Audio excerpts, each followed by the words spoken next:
Smart money concept series में हमारा ये 5वां वीडियो है। आज के इस वीडियो में हम फेयर वैल्यू गैप किसे कहते हैं और उसके उपयोग से आप किस तरह अपनी ट्रेड एंट्री को प्लान कर सकते हैं, इसके बारे में जानने वाले हैं। तो चलिए सबसे पहले फेयर वैल्यू गैप क्या है ये जानते हैं। जब भी मार्केट में प्राइस अपने बैलेंस एरिया को छोड़कर किसी एक जगह से दूसरी जगह पर बहुत तेजी से जाते हुए बड़ी बड़ी कैंडल्स बनाती है, तो इसका मतलब यहाँ प्राइस में इम्बैलेंस बन रहा है। यानी कि लेफ्ट साइड के उदाहरण में मार्केट में इस जगह पर सेलर्स के मुकाबले बायर्स ज्यादा होने के कारण दोनों की संख्या में अंतर बढ़ने से बायर्स बढ़े हुए कीमतों पर बाइंग करने के लिए तैयार होने से मार्केट में बाइंग प्रेशर बढ़ता है, जिस कारण प्राइस बहुत तेजी से ऊपर निकल जाती है। उसी तरह जब मार्केट में बायर्स के मुकाबले सेलर्स अगर ज्यादा संख्या में मौजूद हो तो उससे वो प्राइस को कम कीमतों पर बेचने के लिए तैयार हो जाने के कारण मार्केट में उस लेवल के पास सेलिंग प्रेशर बढ़ने से प्राइस तेजी से नीचे चली जाती है। आसान भाषा में बताया जाए तो जब मार्केट में सेलर्स कम और बायर्स ज्यादा होते हैं तो बायर्स ज्यादा भाव पर स्टॉक्स को खरीदते हैं, जिससे बाइंग प्रेशर बढ़ता है और प्राइस तेजी से ऊपर जाती है। वैसे ही जब मार्केट में बायर्स के मुकाबले सेलर्स ज्यादा होते हैं तो वो स्टॉक्स को कम दामों में बेचते हैं, जिससे सेलिंग प्रेशर बढ़ने से प्राइस तेजी से नीचे जाती है। मार्केट में प्राइस इसी तरह बैलेंस से इम्बैलेंस के दौरान घूमती रहती है, जिस कारण चार्ट्स पर अलग अलग चार्ट पैटर्न्स बनते रहते हैं। एक अक्यूमुलेशन जोन से जब मार्केट पहली बार बाहर निकलता है तो अगर बायर्स की संख्या ज्यादा हुई तो प्राइस ऊपर की तरफ ब्रेकआउट करती है। उस समय यहाँ ऊपर बहुत से सेलर्स अपने सेलिंग ऑर्डर्स को लगाकर बैठे होते हैं, जिससे जब भी प्राइस इस एरिया में आती है तो उनके सेलिंग ऑर्डर्स एग्जीक्यूट हो जाते हैं। मगर बहुत बार अगर मार्केट में प्राइस अपने लोएस्ट लेवल्स पर ट्रेड करती है तो उस समय बहुत बड़ी संख्या में बायर्स यहाँ बाइंग करते हैं, जिससे प्राइस ऊपर बढ़ती है।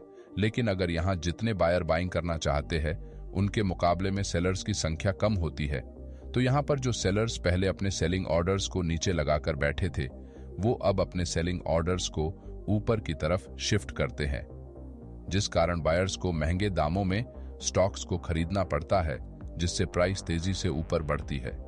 इसीलिए यहाँ प्राइस में इम्बैलेंस या फिर गैप बनता है, जिसे हम दो कैंडल्स के बीच में क्लियरली देख सकते हैं।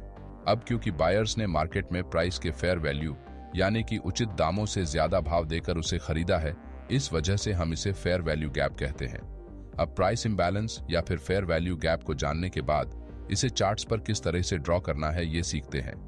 अगर मार्केट में एक अप ट्रेंड के दौरान चार्ट पर इस तरह से कैंडलस्टिक पैटर्न बनता है तो उस समय हमें नीचे से ऊपर की तरफ 3 कैंडल्स को इस तरह मार्क करना है, जहां पहली कैंडल की क्लोजिंग के पास और तीसरी कैंडल की ओपनिंग के पास हम इस तरह से 2 लाइन को अगर चार्ट पर बनाते हैं तो हमें यहाँ क्लियर गैप नजर आता है। इसी गैप को हम प्राइस इम्बैलेंस या फिर बुलिश फेयर वैल्यू गैप कहते हैं। इसी तरह अगर मार्केट में एक बेरिश ट्रेंड चल रहा है तो पहली बेरिश कैंडल की क्लोजिंग और तीसरे कैंडल की ओपनिंग के दौरान हम लाइंस को बनाएंगे, तो यहाँ हमें दोनों के बीच में गैप नजर आएगा, जिसे हम बेयरिश फेयर वैल्यू गैप कहते हैं।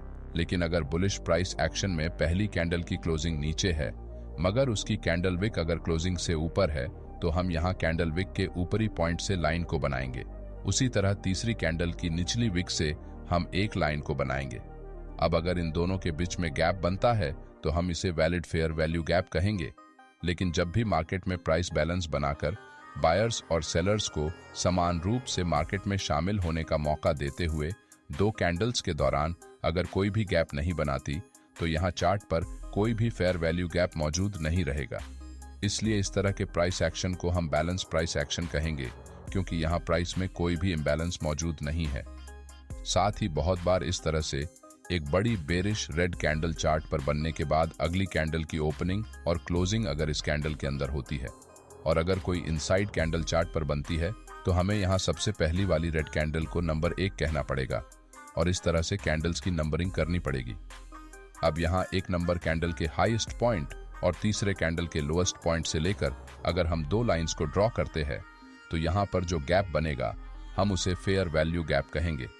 इसलिए चार्ट पर अगर इनसाइड कैंडल बनती है तो हमेशा मास्टर कैंडल के हाई और लो पॉइंट को ध्यान में रखकर फेयर वैल्यू गैप को चार्ट पर ड्रॉ करना है। नहीं तो बहुत से ट्रेडर इनसाइड कैंडल के हाई और लो पॉइंट से लेकर फेयर वैल्यू गैप को ड्रॉ करते हैं, जो कि एक गलत प्रैक्टिस है। बेरिश प्राइस एक्शन में भी इसी तरह से अगर मास्टर कैंडल के अंदर कोई इनसाइड कैंडल बनती है तो आपको बड़ी ग्रीन कैंडल के लोवेस्ट पॉइंट से लेकर तीसरी कैंडल के हाईएस्ट पॉइंट के दौरान 2 लाइंस को बनाना है, जिससे आपका फेयर वैल्यू गैप चार्ट पर बराबर मार्क हो जाएगा। लेकिन कई बार चार्ट पर एक बड़ी कैंडल के अंदर बहुत सी छोटी छोटी इनसाइड कैंडल्स बनती है। उस समय भी आपको बड़ी मास्टर कैंडल के हाईएस्ट और लोवेस्ट पॉइंट को ही ध्यान में रखते हुए फेयर वैल्यू गैप को चार्ट पर बनाना है। इन सभी बातों को अच्छे से समझकर अगर आप चार्ट पर फेयर वैल्यू गैप को बनाते हैं तभी आपको अच्छे रिजल्ट्स देखने को मिलेंगे। चलिए अब कौन सा फेयर वैल्यू गैप वैलिड होता है और कौन सा इनवैलिड होता है इसे जानते हैं। Number 1, fair value gap must be unmitigated.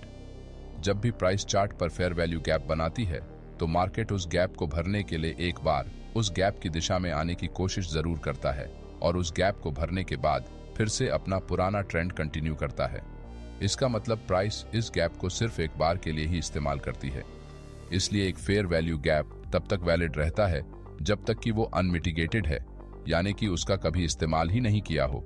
लेकिन अगर प्राइस किसी फेयर वैल्यू गैप को एक बार भर देती है तो वो मिटिगेट हो जाता है, जिससे भविष्य में वो हमारे किसी काम का नहीं रहता।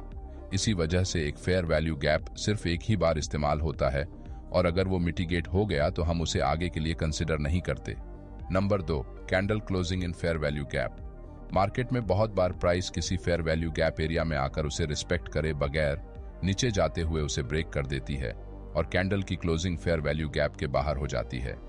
अगर चार्ट पर इस तरह से सिचुएशन बनती है तो ये एक इनवैलिड फेयर वैल्यू गैप है, जिसे हम अब आगे के लिए इस्तेमाल नहीं कर सकते, क्योंकि यहाँ प्राइस इस गैप के नीचे जाकर क्लोज हुई है।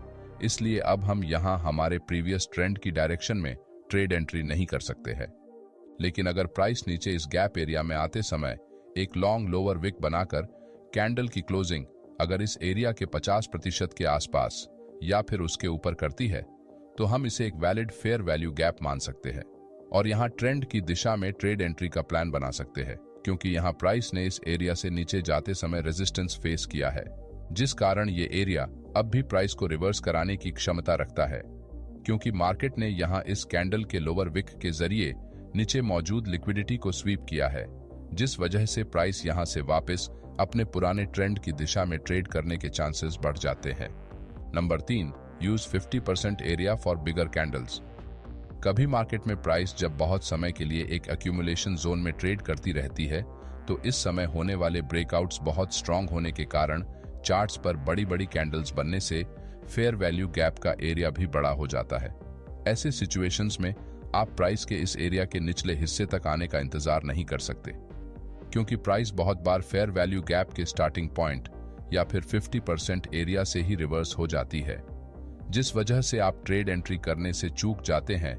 इसलिए अगर चार्ट पर इस तरह से बहुत बड़ी कैंडल से फेयर वैल्यू गैप बनता है तो आप यहां इस एरिया के स्टार्टिंग पॉइंट या फिर 50% एरिया के पास अपने ट्रेड एंट्री ऑर्डर लगा सकते हैं, जिससे आपका स्टॉप लॉस भी छोटा हो जाएगा, क्योंकि अगर आप इस कैंडल के स्टार्टिंग पॉइंट पर एंट्री करते हैं तो आपको अपना स्टॉप लॉस यहां नीचे लगाना पड़ेगा, जिस कारण स्टॉप लॉस बड़ा बनने से आपका रिस्क टू रिवॉर्ड रेशियो बिगड़ सकता है, क्योंकि ऑप्शन ट्रेडिंग में आपको कम से कम 1 से 2 का टारगेट रखना पड़ता है। इसलिए आप यहां अगर 50% एरिया से ट्रेड एंट्री करते हैं तो आपका स्टॉप लॉस छोटा होने के कारण रिस्क टू रिवॉर्ड रेशियो भी मेंटेन रहेगा। एक बात को ध्यान रखिए, अगर चार्ट पर बुलिश फेयर वैल्यू गैप बनता है तो आपका स्टार्टिंग पॉइंट यहां ऊपर से शुरू होता है, इसलिए यही से आपको ट्रेड एंट्री प्लान करनी है। और अगर चार्ट पर एक बेरिश फेयर वैल्यू गैप बनता है तो आपका स्टार्टिंग पॉइंट यहां नीचे से शुरू होता है, जिससे आप यहां से बेरिश ट्रेड एंट्री को प्लान कर सकते हैं। Number 4, find valid break of structure. जब भी प्राइस चार्ट पर एक वैलिड ब्रेक ऑफ स्ट्रक्चर बनाने के बाद फिर से नीचे आती है तो उस समय फेयर वैल्यू गैप एरिया से सपोर्ट लेकर वापस ऊपर जाने के चांसेस बहुत ज्यादा होते हैं, क्योंकि यहां मार्केट ने इस स्विंग के ब्रेकआउट के बाद यहां इस ब्रेकआउट को देखकर जो रिटेल ट्रेडर्स मार्केट में एंटर हुए थे उनके स्टॉप लॉस ऑलरेडी हिट होने से मार्केट ने उनकी स्टॉप लॉस लिक्विडिटी को नीचे स्वीप किया है। इस वजह से यहां से प्राइस सपोर्ट लेकर फिर से अपने पुराने ट्रेंड को कंटिन्यू कर सकती है। इसलिए अगर चार्ट पर वैलिड ब्रेक ऑफ स्ट्रक्चर बनाने के बाद price fair value gap area में आती है तो ये एक high probability trade entry setup होता है। नंबर 5, वॉच अदर की फैक्टर्स ऑन चार्ट। एक high probability trade entry setup को चार्ट पर खोजने के लिए आपको बहुत सारे ट्रेड एंट्री कॉन्फर्मेशंस को लेना जरूरी होता है, तभी आप मार्केट में ट्रैप होने से खुद को बचा सकेंगे। जैसे कि यहाँ price valid break of structure करने के बाद नीचे आते हुए इस फेयर वैल्यू गैप एरिया के पास आती है। यहाँ सिर्फ एक अकेले फेयर वैल्यू गैप के भरोसे हम रिवर्स ट्रेड एंट्री नहीं कर सकते, लेकिन अगर चार्ट पर इस एरिया के पास कोई प्रीवियस सपोर्ट एरिया मौजूद हो तो यहाँ से प्राइस के रिवर्स होने के चांसेस और भी ज्यादा होते हैं। साथ ही आपको फेयर वैल्यू गैप एरिया में कैंडलस्टिक पैटर्न को भी ध्यान में रखना है। अगर चार्ट पर इस तरह से लॉन्ग लोअर विक के साथ रिजेक्शन कैंडल पर बनती है तो प्राइस एक्शन के हिसाब से ये एक बुलिश सेटअप होता है। इसलिए किसी भी ट्रेड में एंट्री करते समय आपको अलग अलग की फैक्टर्स को कंसिडर करना जरूरी होता है। चलिए अब चार्ट्स पर फेयर वैल्यू गैप के कुछ उदाहरण देखते हैं। ये निफ्टी 50 का 25 सितंबर का 5 मिनट टाइम फ्रेम का चार्ट है, जहां प्राइस एक रेंज में ट्रेड करने के बाद एक स्ट्रॉन्ग बेरिश कैंडल से इस रेंज का नीचे ब्रेक डाउन कर देती है। अब अगर हम यहां सबसे आखिरी 3 कैंडल्स को इस तरह से मार्क करेंगे तो यहां पहली कैंडल का लो और तीसरी कैंडल का हाई, इन दोनों के बीच में एक बड़ा फेयर वैल्यू गैप या फिर प्राइस इम्बैलेंस चार्ट पर बन रहा है। इसलिए हम इसे यहां मार्क करेंगे और प्राइस के इस जोन में आने का इंतजार करेंगे। थोड़ी देर बाद प्राइस धीरे धीरे ऊपर बढ़ते हुए जैसे ही इस एरिया में आती है तो हम यहां बेरिश साइड का ट्रेड ले सकते हैं, क्योंकि चार्ट पर एक बेरिश फेयर वैल्यू गैप बना हुआ है। इस ट्रेड में हमारा स्टॉप लॉस यहां इस फेयर वैल्यू गैप के थोड़ा ऊपर या फिर इस बेरिश कैंडल के स्टार्टिंग पॉइंट पर रहने वाला है। थोड़ी ही देर में प्राइस इस एरिया से रिजेक्शन फेस करते हुए नीचे चली जाती है और हमारे प्रॉफिट टारगेट को हिट करती है।